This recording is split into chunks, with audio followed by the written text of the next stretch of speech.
तो ये जो स्क्रीन पर आप नंबर देख रहे हैं ये कोई आम नंबर नहीं है, ये कोई रैंडम नंबर नहीं है, इसको हम बोलते हैं फिबोनाची सीरीज।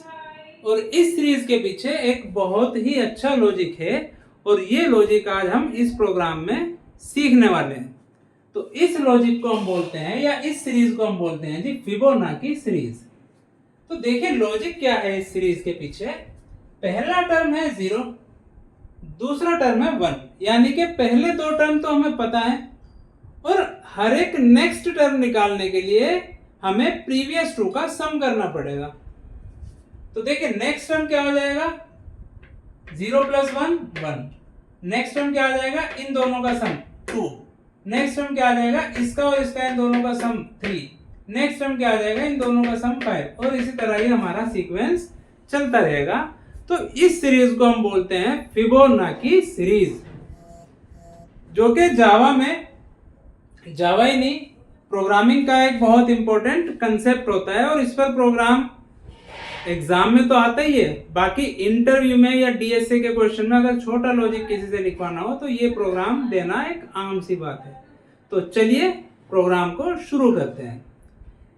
तो प्रोग्राम कुछ ऐसा है कि भाई हमें एक फिबोनाची सीरीज जनरेट करनी है up to the number of terms entered by user, यानी कि जितने टर्म प्रिंट कराने हैं वही नंबर यूजर इनपुट करेगा और उसका हमें एक प्रोग्राम बनाना है। सपोज करो अगर मैंने नंबर 10 इनपुट किया, यानी कि मैं 10 नंबर तक 10 टर्म जो है इस सीरीज के प्रिंट करना चाहता हूं, तो मेरा आउटपुट कुछ इस तरह आएगा 1 2 3 4 5 6 7 8 9। तो ये मेरा 34 तक ही प्रिंट हो जाएगा। ओके, तो number of terms user input करेगा, हमारा काम है उतने ही टर्म्स फिबोनाची सीरीज के प्रिंट करना। चलिए तो देखिए आपको एक मैसेज लिख के number of terms n variable के अंदर इनपुट करा लेना है। ठीक है, तो आई होप इससे ऊपर का कोड आप लिख लेंगे sc.next। ठीक है, n क्या है भाई, नंबर ऑफ टर्म्स, कि हमें कितने टर्म्स प्रिंट करवाने हैं। Very good. चलिए इफ अगर n की वैल्यू 1 है, n की वैल्यू अगर क्या है 1, तो यानी कि यूजर सिर्फ एक ही टर्म प्रिंट कराना चाहता है और जो कि क्या होगी जी 0। तो यहां हम system.out.println 0 को सिंपली प्रिंट कर देंगे बिना किसी और ज्यादा एफर्ट के। एल्स कब चलेगा जी, जब n की वैल्यू 1 से बड़ी होगी, n की वैल्यू 1 से बड़ी होगी।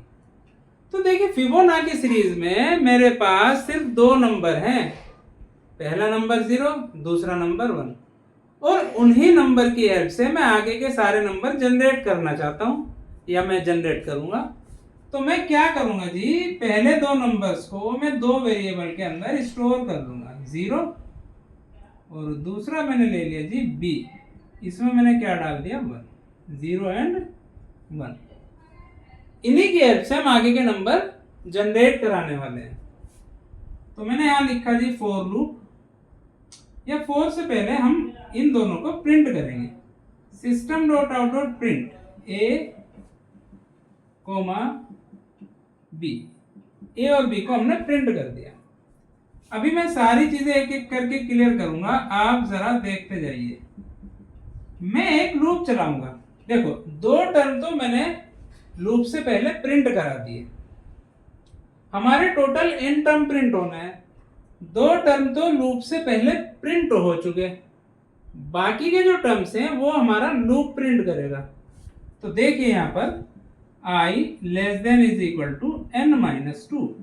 n-2 क्यों किया है, क्योंकि अगर मैं n टाइम्स लूप चला दूंगा तो n टर्म लूप प्रिंट कर देगा, जबकि हमें दो टर्म कम प्रिंट करने हैं। रीजन क्या है, दो टर्म हमने ऑलरेडी फॉर लूप से पहले लिख दिए हैं। ओके, तो ये दो टर्म यानी कि n-2 टर्म प्रिंट करेगा ये लूप i++। ठीक है जी, मैंने एक वेरिएबल लिया यहां पर int next। इसमें मैंने a प्लस बी डाल दिया, तो होगा क्या, नेक्स्ट में हमारा नेक्स्ट टर्म जो है वो प्रिंट हो जाएगा। नेक्स्ट में क्या होगा, कैलकुलेट हो जाएगा, अगला टर्म हमारा कैलकुलेट हो जाएगा। अब इसको मैं प्रिंट कर देता हूं, system dot out dot print, पहले मैंने कोमा लगाया, फिर नेक्स्ट को प्रिंट कर दिया। नेक्स्ट मतलब अगला टर्म, नेक्स्ट टर्म लीजिए, हो गया, ओके। अब मैं यहां पर a के अंदर b की वैल्यू डाल दूंगा और b के अंदर नेक्स्ट की वैल्यू डाल दूंगा। बस यही दो लाइनों का लॉजिक है, बाकी कुछ नहीं है प्रोग्राम में, यही दो लाइनें हैं बस, ये हमारा बाकी प्रोग्राम खत्म। इस कोड को हमें अच्छे से समझना है, ठीक। पहले मैं एक बार चीजों को रिपीट कर देता हूं। नंबर ऑफ टर्म्स हमने n के अंदर इनपुट करा लिए, ऊपर हमें इंपोर्ट स्टेटमेंट लिखना है, class name public static void में स्कैनर क्लास का ऑब्जेक्ट बनाएंगे। उसके बाद system dot out dot println enter number of terms, n के अंदर हमने नंबर ऑफ टर्म्स ले लिए।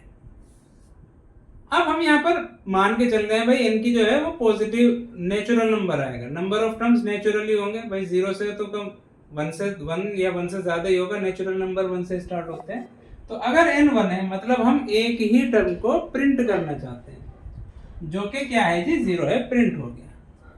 अगर n की वैल्यू 1 से ज्यादा है तो हमारा एल्स चलेगा। तो देखिए यहाँ पर मैंने a के अंदर 0 ले लिया, यानी कि पहला टर्म a में ले लिया, दूसरा टर्म मैंने b में ले लिया। अब मैंने यहाँ पर a और b को क्या कर दिया जी, प्रिंट। देखो अगर मेरी सपोज करो n की वैल्यू 2 है तो ये लूप चलेगा ही नहीं, ये वाला लूप चलेगा नहीं, सिर्फ ये प्रिंट हो जाएगा मेरा, ठीक। अगर n की वैल्यू ज्यादा है 2 से तो ये लूप भी हमारा चलेगा। अब सपोज करो n की वैल्यू अगर 10 है तो देखो दो वैल्यू तो लूप से पहले प्रिंट हो गई। लूप का काम है बाकी की 8 वैल्यूज को प्रिंट करना, तो इसलिए हमने n-2 यानी कि 2 बार कम लूप को चलाया है। अब यहाँ पर हमने नेक्स्ट में हमने क्या कैलकुलेट कर लिया जी, a प्लस बी। अब जरा यहाँ देखते जाइए, देखो a और b की वैल्यू प्रिंट हो गई 0 और 1। a में क्या है जी 0, b में क्या है 1, चलो जी ठीक है। ये लूप चला, जो भी n की वैल्यू है उसके अकॉर्डिंग चल जाएगा, तो मैं बार बार इसे नहीं दोहराऊंगा। आप यहाँ देखिए, जब ये लूप फर्स्ट टाइम चलेगा नेक्स्ट में क्या वैल्यू आ जाएगी जी, a प्लस बी, यानी कि नेक्स्ट के अंदर 0 प्लस 1 आ जाएगा। नेक्स्ट में क्या आ गया 1, तो कोमा लगेगा, b की वैल्यू के बाद कोमा लगा और 1 प्रिंट हो गया, ओके। अब हुआ क्या, b की वैल्यू को हमने a में डाल दिया है, तो जो b की वैल्यू है यानी कि a के अंदर क्या वैल्यू आ जाएगी 1 आ जाएगा a के अंदर, और b के अंदर क्या वैल्यू आ जाएगी, नेक्स्ट की वैल्यू b में आ जाएगी, यानी कि b में ये आ गया, ठीक है।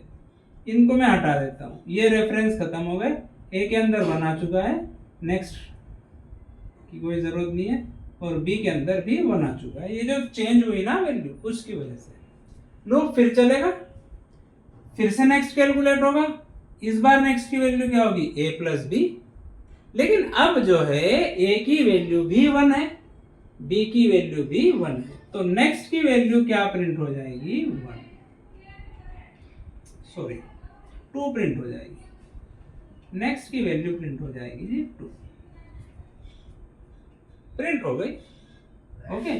फिर b की वैल्यू कहां जाएगी, a के अंदर, यानी कि a के अंदर चला गया 1 और ये खत्म हो गया यहां से, और b में क्या वैल्यू आ जाएगी, नेक्स्ट की वैल्यू चली जाएगी b में चली जाएगी नेक्स्ट की वैल्यू, यानी कि b में चला गया 1। लूप फिर से चलेगा, इस बार फिर से नेक्स्ट कैलकुलेट होगा, और इस बार क्या होगा जी a प्लस बी, फिर से a प्लस बी हो गया।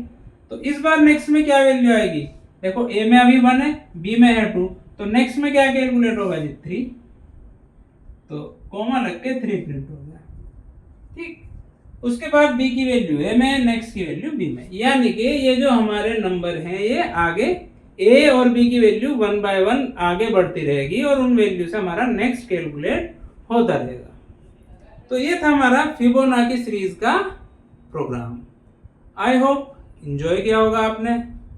और अगर आपको ये सीरीज हमारी पसंद आ रही है तो इसको लाइक ज़रूर करें। Thank you.